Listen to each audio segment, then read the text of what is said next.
करते हुए भीलवाड़ा में 2 दिन पहले वार्ड पंच पर हुई फायरिंग के मामले में आज गांव वालों ने जिला कलेक्टर के बाहर जोरदार प्रदर्शन किया, जिसको देखते हुए भारी पुलिस बल मौके पर तैनात किया गया। लेकिन प्रदर्शन का विरोध सिर्फ फायरिंग को लेकर नहीं था, मामला अवैध खनन से भी जुड़ा हुआ बताया जा रहा है। इस रिपोर्ट में समझिए।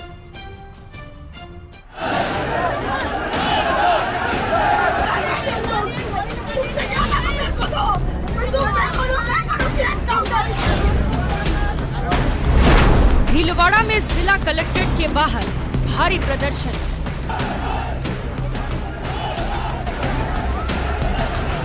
योगी जैसे सब योगी जैसे, क्योंकि वो एनकाउंटर करवा देता है, ये कुछ नहीं कर सकते। बड़ी तादाद में महिलाएं प्रदर्शन में शामिल। कुछ नहीं हो सकता, ये कुछ नहीं कर सकते। चूड़िया पहनने लाई गए हैं, मेरे को दे दो बंदूक, मैं एनकाउंटर कर देती हूँ उनका। हाथों में बैनर तख्ती लेकर पहुंचे लोग।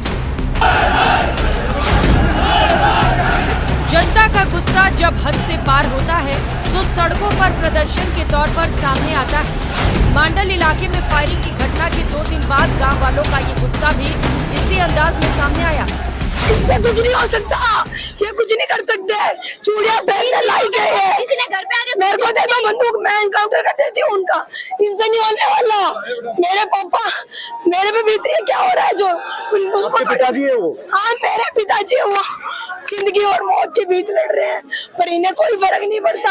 3 दिन हो गए, किसी ने घर पे पूछा नहीं तुम्हारे घर पे क्या हो रहा है। के पल्लू में चिप जाना चाहिए इनको। आइए सिलसिलेवार तरीके से आपको पूरा घटनाक्रम बताते हैं। सबसे पहले आपको फायरिंग मामले की अपडेट देते हैं।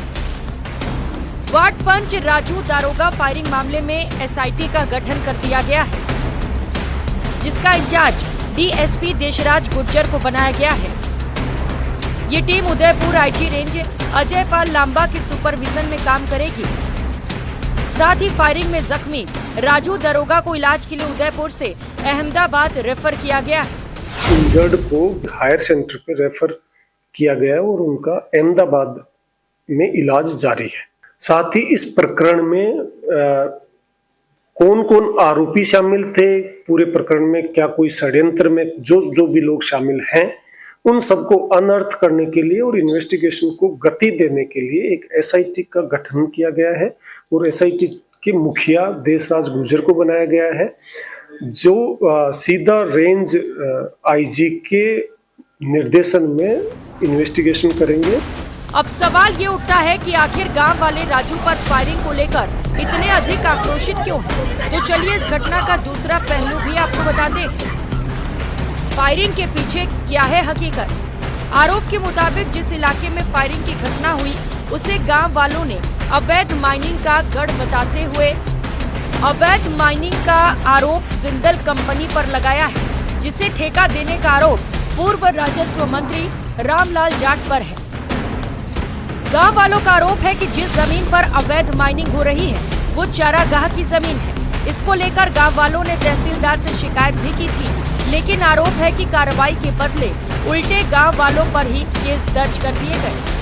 खनन का विरोध करने वालों में राजू दारोगा का नाम भी शामिल था। इस घटना को जहां घटना घटित हुई है वो एक माइनिंग एरिया है। उसमें माइनिंग एरिया को लेकर भी ग्राम पंचायत और ग्रामवासियों के द्वारा कुछ हिस्से को अवैध बताने की बात कही गई है। इसके लिए माइनिंग डिपार्टमेंट को ये निर्देशित किया गया है कि इस माइनिंग एरिया की कंप्लीट डिमार्केशन की जावे। जब तक डिमार्केशन होकर के चीज ग्राउंड पे स्पष्ट नहीं हो जाती, तब तक माइनर जो है उसको भी कहा गया है, उसको रोका गया है। फायरिंग का शिकार वार्ड पंच राजू जिंदगी और मौत के बीच जंग लड़ रहा है। एसआईटी का गठन हो चुका है। प्रदर्शन के बीच भारी पुलिस बल इलाके में तैनात कर दिया गया है। माइनिंग एरिया के डीमार्केशन का आदेश भी जारी हुआ है। अब देखना ये है कि एसआईटी इस षड्यंत्र से कब तक पर्दा उठा पाती है। भीलवाड़ा से न्यूज़ 18 राजस्थान के लिए राहुल कौशिक की रिपोर्ट। और फिलहाल यहाँ वक्त हो चला एक छोटे से ब्रेक का, लौटेंगे।